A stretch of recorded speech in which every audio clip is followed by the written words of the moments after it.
समझ लो बच्चा, समझ लो महाराज। ठीक है भैया। आईआईटी बीएचयू की छात्रा से दरिंदगी मामला ठीक 2 महीने पुराना। 1 नवंबर को हुई इस घटना ने न केवल वाराणसी बल्कि पूरे देश को झकझोर कर रख दिया था। अब पुलिस ने इस केस में तीनों आरोपियों को गिरफ्तार तो कर लिया है, मगर मीडिया के सामने ब्रीफिंग देने को तैयार नहीं। समझा करो बच्चा, समझ लो महाराज जैसे शब्द बोलकर मुस्कुराते हुए आगे बढ़ गए पुलिस अधिकारी। अब पुलिस इस केस में बोले भी तो कैसे। 1 नवंबर से 31 दिसंबर यानी पूरे 60 दिन बाद ये तीनों आरोपी पुलिस के हत्थे चढ़े हैं। समझ लो बच्चा, समझ लो महाराज। ठीक है भैया।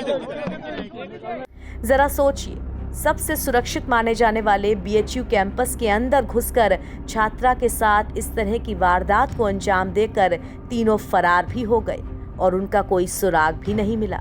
इस घटना से प्रशासन और सरकार दोनों की बहुत किरकिरी हुई। ऊपर से इन तीनों आरोपियों ने इतना छकाया और फिर तीनों का बीजेपी से पॉलिटिकल कनेक्शन निकल आया, यानी प्रशासन और पुलिस के लिए फिर से मुंह छिपाने जैसा माहौल हो गया और पुलिस को इनको पकड़ने में नाको चने चबाने पड़े। सूत्रों के मुताबिक लगभग 300 से ज्यादा सीसीटीवी कैमरे खंगाले गए। दरअसल तीनों वारदात को अंजाम देने के बाद गेट के बाहर बाईपास की ओर भागे थे, लेकिन उधर रास्ते में ज्यादा रोशनी नहीं होने के चलते फुटेज साफ नहीं थी। फिर पुलिस ने 1 नवंबर की रात 1 बजे के बाद सिंह द्वार से बीएचयू में प्रवेश करने वाले दुपहिया वाहन सवार 3 युवकों की फुटेज खंगालनी शुरू की। चेतगंज इलाके में तीनों आरोपियों की साफ फुटेज मिली, जिसे पीड़िता को दिखाया गया तो उसने तीनों को पहचान लिया। पुलिस पूछताछ में तीनों आरोपियों ने अपना गुनाह कबूला और बताया कि 2 और 3 नवंबर की रात को उन्होंने देखा कि घटना के विरोध में आईआईटी बीएचयू के छात्रों ने आंदोलन शुरू कर दिया है।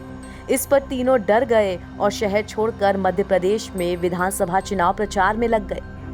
उन्हें तो लगा था कि लड़की डर के मारे किसी से कुछ नहीं बताएगी और वो मामला ठंडा होने तक छिपे रहेंगे। इन तीनों आरोपियों में कुणाल पांड्या शादीशुदा है और बीजेपी पार्षद का दामाद है। इसके अलावा दूसरे और तीसरे आरोपी अभिषेक चौहान और सक्षम पटेल का भी बीजेपी कनेक्शन है। गिरफ्तारी के बाद आरोपी बीजेपी नेताओं की तस्वीर तेजी के साथ सोशल मीडिया पे वायरल हो रही है। आरोपियों की तस्वीर बीजेपी के कई बड़े नेताओं के साथ भी है। इस पर विपक्ष ने भी तेजी से हमला बोला है। कांग्रेस के प्रदेश अध्यक्ष अजय राय ने कहा कि उन्होंने जो कहा था वो सच हो गया, तीनों आरोपियों का बीजेपी कनेक्शन निकला।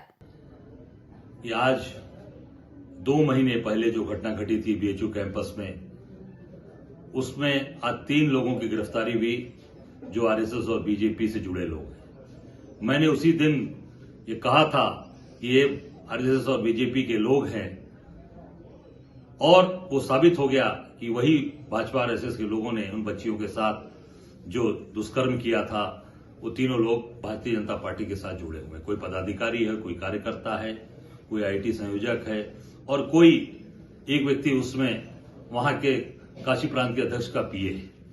और पूरी तरीके से ये प्रधानमंत्री जी से भी मिल चुके हैं, मुख्यमंत्री से मिल चुके हैं और ये भाजपा के लोग जो लगातार इस तरह की घटनाओं में शामिल हैं, चाहे वो विधायक इनके हों, चाहे इनके सांसद हों, मंत्री हों, सब इस तरह की घटनाओं में लिप्त हैं।